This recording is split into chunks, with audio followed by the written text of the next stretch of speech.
Bacaan dari surat pertama Rasul Petrus. Saudara-saudara terkasih, para nabi telah menyelidiki dan meneliti keselamatan kalian. Mereka telah bernubuat tentang kasih karunia yang diperuntukkan bagimu. Mereka telah meneliti pula saat yang bagaimana yang dimaksudkan oleh Roh Kristus yang ada dalam diri mereka. Roh itu sebelumnya memberi kesaksian tentang segala penderitaan yang akan menimpa Kristus dan tentang segala kemuliaan yang menyusul sesudahnya. Kepada para nabi itu telah dinyatakan bahwa mereka bukan melayani diri mereka sendiri, melainkan melayani kalian dengan segala sesuatu yang sekarang diberitakan kepada kalian, dengan perantaran mereka yang diutus oleh Roh Kudus surgawi, menyampaikan berita Injil kepada kalian.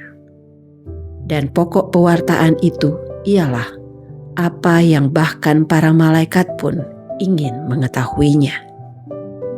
Sebab itu, siapkanlah akal budimu, waspadalah, dan taruhlah harapanmu sepenuhnya pada kasih karunia yang dianugerahkan kepadamu pada waktu penyataan Yesus Kristus.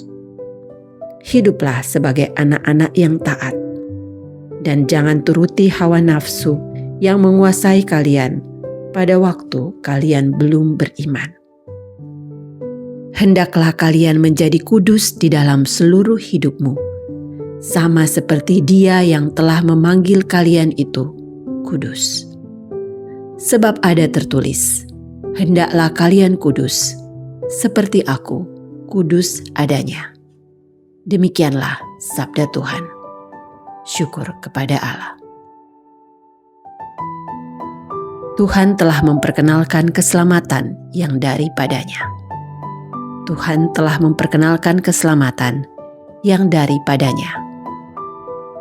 Nyanyikanlah lagu baru bagi Tuhan, sebab Ia telah melakukan karya-karya yang ajaib. Keselamatan telah dikerjakan oleh tangan kanannya, oleh lengannya yang kudus. Tuhan telah memperkenalkan keselamatan yang daripadanya. Tuhan telah memperkenalkan keselamatan yang datang daripadanya, telah menyatakan keadilannya di hadapan para bangsa. Ia ingat akan kasih dan kesetiaannya terhadap kaum Israel. Tuhan telah memperkenalkan keselamatan yang daripadanya. Segala ujung bumi telah melihat keselamatan yang datang dari Allah kita. Bersorak-sorailah bagi Tuhan, hai seluruh bumi. Bergembiralah dan bermazmurlah. Tuhan telah memperkenalkan keselamatan yang daripadanya. Injil suci menurut Markus. Dimuliakanlah Tuhan. Setelah Yesus berkata betapa sukarnya orang kaya masuk kerajaan Allah, berkatalah Petrus kepada Yesus, "Kami ini telah meninggalkan segala sesuatu dan mengikuti Engkau." Maka Yesus menjawab, "Sesungguhnya aku berkata kepadamu, barang siapa meninggalkan rumah, saudara-saudari, ibu atau bapa, anak-anak atau ladangnya, pada masa ini juga ia akan menerima kembali 100 kali lipat rumah, saudara laki-laki, saudara perempuan, ibu, anak-anak, dan ladang, sekalipun disertai berbagai penganiayaan, dan di masa datang ia akan menerima hidup yang kekal.